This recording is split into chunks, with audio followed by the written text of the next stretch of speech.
I am a Jedi, like my father before me. Silly Jedi, silly Jedi.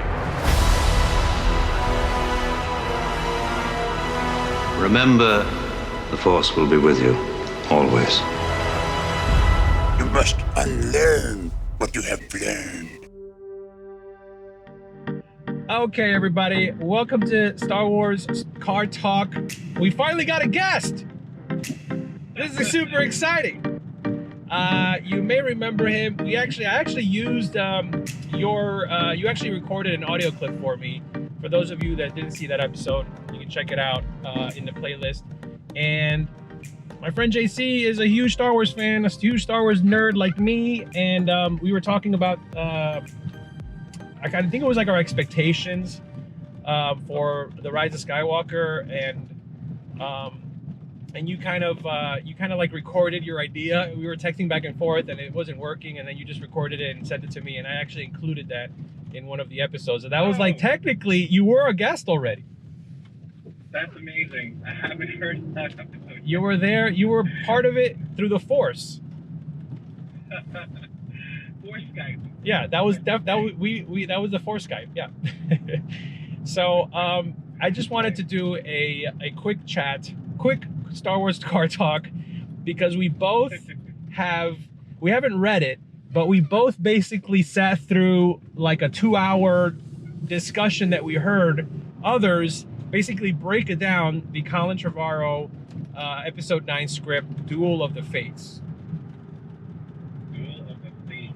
And I felt like I did read the script almost. Yeah, I mean, it was the Rule of Two from Collider Video. They don't really do it anymore, but they did a special episode. It's online. You can watch them. Mark Fernandez and Mark Riley, they did a great job basically breaking it down. And like the way they broke it down, it almost sounded like they saw it as a movie and they were describing it. Well, at first, it sounded like, I think Fernandez mentioned how but they both did, how good of a script it was. So I bet, like, in their mind's eye, as they were reading it, they really kind of pictured it in their head how it might look like, you know? Yeah. So they were able to really be descriptive and help the listeners. I mean, I have pictures in my own head of how it might look, you know? Yeah, I mean, some of the things that they described were crazy and seemed so out there, but the more I just listened to the way the story unfolded and the direction that Colin was gonna go in, man, it in my head, and I texted you this last night, I said, you know, I, to confirm it, I would need to like actually read the script myself. But right now, the way it stands, like this is like in my head canon, this is episode 9 to me. I'm with you, my friend. I'm with you. Like nothing, not to this. Go ahead. I was just gonna say, okay, so I first heard about this, I think it was last week, that Screen Crush posted like a 10-minute video on this, right? And at first I was like, I don't know about it. There were some things that were interesting, other things I'm like, I don't like. And still, actually, listening to this breakdown from Collider Video, there's still a lot of things I didn't like, but at the same time, I was like, wow, this flows so much better from 7 and 8. You know what I mean? Yeah. And I was telling my wife this yesterday, Hillary, I actually feel like with Trevorrow's script, it was so much more mythological, so much more creative. Like, it was really sweet for the messages. And my main, like, you know what I mean? Like, script and on screen. However, I felt like JJ, and I don't totally blame JJ.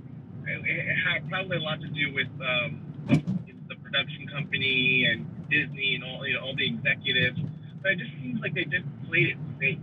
Yeah. You know. Yeah. And I was telling Hill that, and I don't know, maybe in years to come, I don't know if this sequel trilogy is really going to be that memorable. But with this Trevorrow script that I heard a breakdown, I'm like, wow, that is something that really builds the mythology. Yeah, I thought the same thing. Like, I think it really, like, it. What was amazing to me is that, say what, people love or hated Force Awakens. Obviously, people love and or hated The Last Jedi.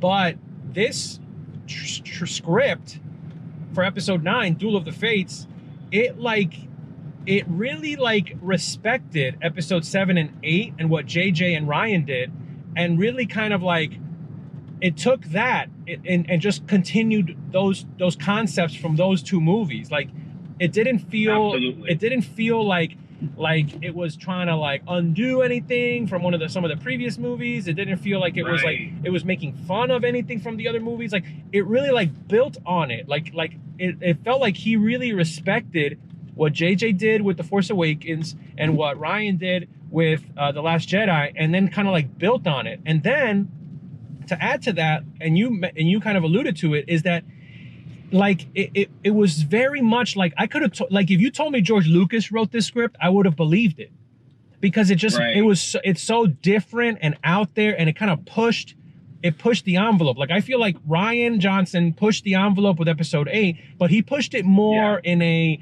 kind of like challenging our concept of the characters, Right. Whereas I think Colin Trevorrow with this script, he's pushing like in a way kind of like how George would push the mythology in a way that you didn't think it could go, or you never saw it being pushed that way on screen. Like, this is totally like something that could have been like an expanded universe novel that got turned into a movie. It really, like, it told us more about the nature of the Force, which is, going back to the original trilogy, obviously we like Luke and all the characters, right? But one thing that captivated our imagination was the Force, right? And so with this one, like, I asked Hill last night, did you learn anything more about the Force through this new trilogy? And obviously she's not a big Star Wars like geek like us, but she really couldn't say anything, right? But you know what? Me being really into Star Wars, I don't know how much more it grew. Rian Johnson added stuff with the idea that Jedi's don't own the Force, right? Right. And we kind of talked about like it was their hubris that was their downfall, right? And because Sidious was able to take over because of that, because of their pride. And Trevorrow, like he continued with that idea. He continued with, okay, let's what are we going to learn more about the Force? Let's expand on that. He really took some chances. Yeah, and to add to that, it was like, again, it was like continuing what was done. Well, it was like what was set up in 7 and 8. It was just it was like the next natural progression of that. And I love the idea. And again, I'll put a link in the description below to a couple of videos, breakdowns of the script that I've watched that are great, and you can get an idea of what the script was all about. But I love the idea that, and this was like a lot of fan theories were out there saying, well, like one of my fan theories that I came up with was that Rise of Skywalker was going to be that the Jedis were now going to be called Skywalkers, because it was like a new version of Jedi, because now like Rey had tapped into the balance of what it is to be a Jedi. And that's exactly what Trevorrow did in the script. At the end of the day, Rey is able to tap into the light and the dark, and we've talked about this, the light and the dark, and create a balance in the Force within herself. And that is like the true Jedi, is somebody that can be balanced, not somebody that's like overly religious with the Force like they were in the prequels, or like nothing. It's like a perfect balance. And this was like, it just felt like this was natural progression. And even the addition of like a new villain, that Kylo Ren has to go, like a Sith, some kind of like Sith relic person that he goes to learn from, that he ultimately defeats. Tor Balam, right? Yeah, it almost seems natural, because it's like that's the nature of the Sith. They teach each other, and then one of them always tries to undercut the other, the master. And we would have been able to see it on screen, like how Kylo Ren is able to learn from this guy, and who knows if maybe as that script would have gotten tweaked until it made it to film, they might have even added a few lines where he was the one that basically sent Snoke to try to recreate the Sith or whatever, because you know there's that rule of 2 with the Sith. But like, man, like even that, and even the way he handles Kylo Ren's redemption, Ben Solo's redemption, is perfect, because up until the point he's redeemed, up until the moment he's redeemed, he is the villain.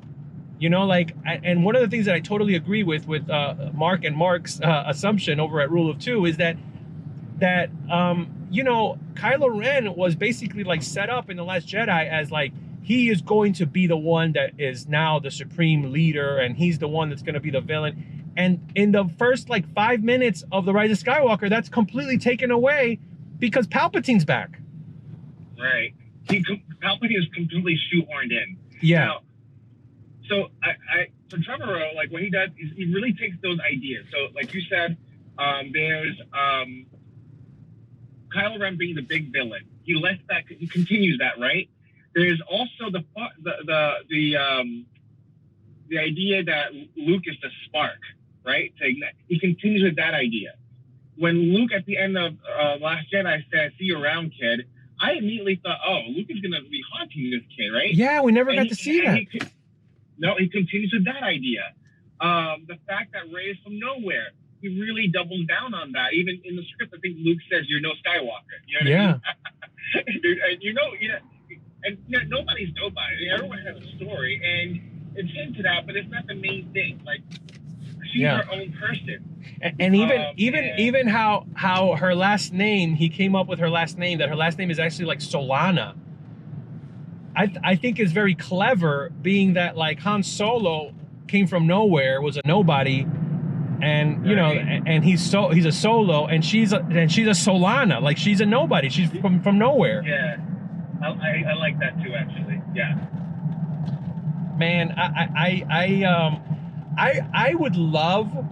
I don't think it'll ever happen, although the original, I think like the original story idea and treatment for George Lucas's The Star Wars, it was made into a comic a few years ago.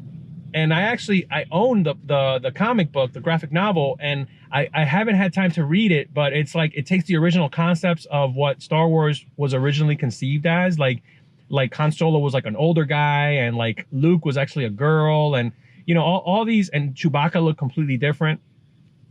I would love for them to allow for this script to become like an Elseworld graphic novel of like, this is the what if scenario for episode 9. But I mean, like, I don't think they'll ever do it, but it would be amazing. It would be really cool. I mean, Marvel does the What If series, right, with other characters. Yeah. So I don't know why couldn't they do that? I mean, doesn't Marvel own, or wait, isn't like there's some kind of agreement between like Disney, Marvel, and Star Wars? Like Marvel does Pixar Comics. Yeah. Star Wars. Well, Disney owns all of them. I mean, at this point, Disney can do whatever they want. They own everything.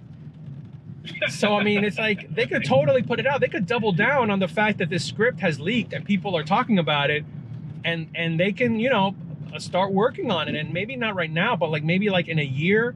Or just as like the idea of, you know, this trilogy being complete kind of starts to fade into the distance. Boom, they come out with this novel of like a what if version of episode 9 with these crazy ideas. I mean, man, it listening to it, because obviously we can't read it. It's just like, man, even the idea that Rose becomes a prominent character in this one, in Trevorrow's episode 9, is so great. Like, the more I think about how underutilized she was in 9, in Rise of Skywalker, and you know what? They can make the excuse all they want that, oh, it's because all her scenes were with Leia and we had to kind of like work around it or whatever. That's complete bull, because they could have given her a bigger role in episode 9, but they didn't, because they were afraid, because of the whole backlash that she had, as the actress had and the character had after The Last Jedi. And right. They played it safe. You could tell they played it safe. Bringing back Palpatine, doing that, sidelining her like they did Jar Jar Binks. Yeah. Like it's sorry. So yeah, I mean, like I think there was a few characters that Episode 9 introduced that it could have been her role. Yeah. Easily. Yeah, like the whole Jana character that it's alluded to that she's like that she could be like Lando's daughter or whatever, and there were apparently extra scenes that were cut out that kind of play on that a little bit more. Like that character, you didn't need that character. That character was blatantly a replacement for Rose. And right. I mean, I like Jana and I like that idea, but again, like if you're going to continue on with what 7 and 8 built, then give Rose something, you know. And Trevorrow actually built on that, because Finn ends up becoming a more prominent character as well, because he's like the one that kind of like helps with the uprising on Coruscant, and some people that were former stormtroopers, he's able to actually like convert them. So it's almost like you still get that idea of stormtroopers that kind of like jump ship and like decide to change sides. Like just the fact that we get to see Coruscant as part of the final battle and everything comes full circle like that. Oh, that would have been amazing. Just amazing. Yeah. Now one of the complaints that I think I do have is that you don't see, like, Maz Kanata I think is like not even in the story from what I understand. Like she's kind of like completely like forgotten at this point. Like, you know, but she could have been the seer, like, you know, in the script. Right. That she goes to and you know what? And they could have done this script, because even though Princess Leia is a big character in it, you could have a lot of the parts that you can't do with Princess Leia, unfortunately, because Carrie Fisher's passing, those things could have been rewritten and been Maz Kanata. You know, so I mean, I think we won't really know until we read that script. You know what I mean? The specifics, because from what I understand, like Leia's role in this was so pivotal. Like it was her movie. I don't know. I mean, they didn't really talk about it in what way, but my guess is the reason why Trevorrow was let go due to creative differences. Part of that was probably Carrie Fisher's passing. Right? Yeah. Because it would have to be a whole rewrite of sorts.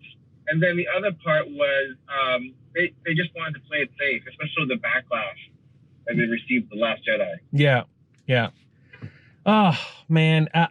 Anyway, we could go into it a lot more, but for those of you listening or watching, please make sure you like and subscribe. And in the description below, I'll put a link to the Rule of Two video that we both watched, Mark and Mark talking about. First, because we didn't really get. Oh yeah. If you should watch that. Well, at this point, it's too late to mention, but you should probably watch that first, and then come back and listen to us rant about it. And if you want to join in the conversation, comment below. If you're listening to this on podcast, we're up on Anchor. I don't even know if you can do comments, but we would love for you to subscribe and all that stuff. So, JC, my friend. Another Star Wars card talk in the book. Exactly, man. with a guest. Thank you for being our first in-episode guest, not just a voice from beyond, but actually in-episode guest. I'm gonna put your video right on the side here. It's gonna be right over here, and this would be the first Star Wars card talk with a guest, and hopefully not the last. As our setup becomes better and increases in technology, similarly to the First Order, we will have better equipment to handle this and be able to destroy planets a lot more efficiently. There you go. Oh man, the more I think about it, the more I'm just like, oh my gosh, I need to find. I want to read the script. Kylo's line about like the ability to destroy planets is insignificant to the power of the Force. So many callbacks. Echoing what? Yeah, what Vader said. Echoing what Vader said. Yeah. But even a step up. I mean, the fact that there's a scene where Hux commits suicide and kills himself with Mace Windu's lightsaber? Okay, that's too dark. I think that's another thing. Okay, if I do have one complaint about this script, which I haven't read, but only heard about, is that even though I think we both are in this idea that, oh, this sounds amazing, it is a little dark for kids. You know what I mean? Like, there's a lot of things in this that, like, this is like, it's no longer for kids. You know what I mean? Like, yeah. I mean, there's definitely, I think, this would have been like reviewed by Disney and the story group, and a lot of things would have been tweaked to make it a little bit more kid friendly, and maybe although the humor, from what I gather that there was a good humor in it too. There's a lot of really cute moments in there. There's like a little bit of like romance between Poe and Rey, which again, that's something that was kind of set up at the end of The Last Jedi when Poe and Rey meet each other on the Falcon. Yeah, you could take that different ways, but definitely, I could definitely see that for sure. Yeah, like you know what? One of the things too is that, I'll stop here, is, you know, they set up Rise of Skywalker, all the promotional material, all the behind the scenes stuff, all the interviews. They set it up like that, like these actors are like, oh man, we've been working together for so long. We're such friends. This is a culmination of all. But like, we didn't see you guys working together in any of these movies except this one. So it's like all this stuff, like, yeah, maybe behind the scenes you guys hung out and you guys were excited to be in a Star Wars movie, but how does that translate into the on-screen story? Like, everything that maybe would have caused us to care about your friendships happened off screen. And that's my last statement is this: based on what I heard about this script, Trevorrow showed and didn't just tell. Yeah. He showed us these things, and that's the nature of the medium of film. You show it to us. Don't tell us. Show it to us, and that's what he did. Yeah. Oh boy. Anyway, well, I hope you can join me again soon, because I want to do this. I need to do this again. I'm going to try. I need to track down this script. I need to read this. I need to have this either in my hand or on my iPad, and I want to read it so bad. Likewise. If anybody out there has a copy of this script, I don't know how you can get it to me legally without the man finding out. We might have to plan a heist. Yeah, to do that, Mandalorian style. Oh man, Right, man. But anyway, thanks JC for joining us. This is Star Wars Card Talk. My pleasure. If you like, again, like and subscribe and all that stuff. And if you didn't like it, you can also say you didn't like it. That's fine. You know, it's a free country. You know, there's a light side and there's a dark side. But like always, bro, may the Force be with you. And with you.